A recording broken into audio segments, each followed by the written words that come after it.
From the Toronto studios, this is the Muslim News on Muslim Network TV. Assalamu alaikum, I'm Zahra Syed.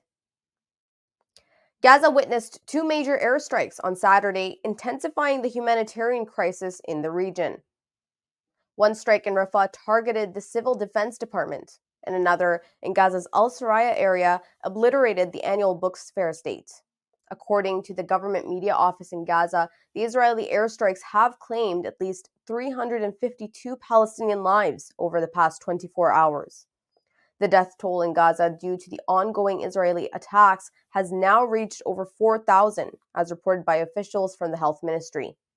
This includes more than 1,700 children who have been killed by Israel.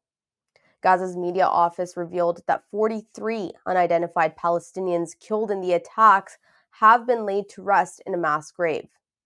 Its health ministry issued a dire warning, emphasizing the urgent need for fuel supplies in hospitals. Israeli army spokesperson Avichai Adrai said the aid that will be allowed to flow through the Rafah crossing will not include fuel. Surgeon Ghassan Abu Sitta told media outlets that there is a shortage of burn dressings. He expressed concern for over 70 wounded individuals, including 80% of whom are children, with extensive burn injuries covering more than 40% of their bodies.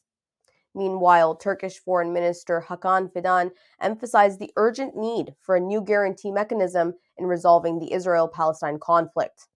He stressed the necessity of ensuring that steps taken by both parties lead to a just and lasting peace. Thousands of protesters gathered in Washington, D.C. on Friday to call for a ceasefire in Gaza in the face of ongoing Israeli attacks. Organized by American Muslims for Palestine, participants gathered on the grounds of the National Mall across from the U.S. Congress. The demonstrators, many of whom wore Palestinian scarves or keffiyehs, performed prayer, led by renowned Imam Dr. Omar Suleiman. They carried the Palestinian flags and banners with messages such as, "We are witnesses to genocide, end apartheid, and we stand with Palestine." They also chanted slogans such as "Free, Free Palestine" and "Ceasefire Now."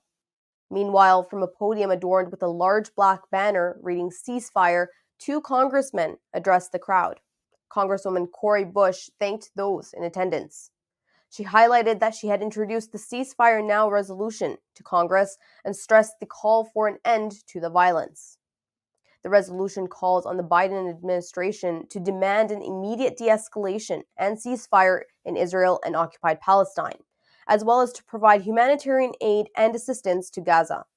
Congresswoman Rashida Tlaib said that the war crimes are being committed in Gaza, stressing that at this moment, genocide is taking place while people are silent. Tlaib called on the Biden administration to take further steps to achieve a ceasefire. Amid the Israeli bombardment of Gaza, mass demonstrations in solidarity with Palestinians took place in many countries after Friday prayers.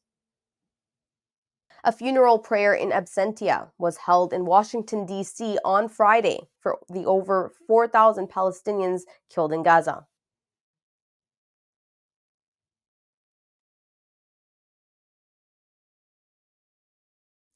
Pro-Palestinian protesters in Washington on Friday, October 20th, gathered to hold a demonstration in solidarity with Palestinians and to denounce Israeli bombardment on Gaza.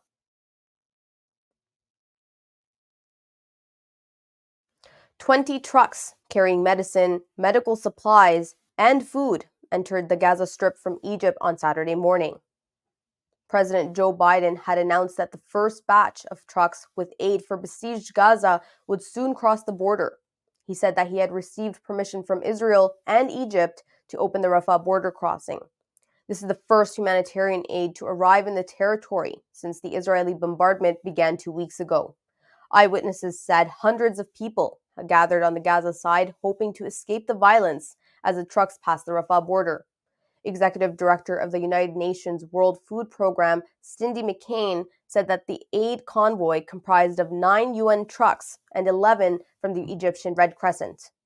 The United Nations' Under-Secretary General for Humanitarian Affairs, Martin Griffiths, said that around 100 trucks of humanitarian supplies per day were needed to meet the needs of more than the 2 million residents of the besieged enclave. Before the war, Gaza received 450 trucks a day.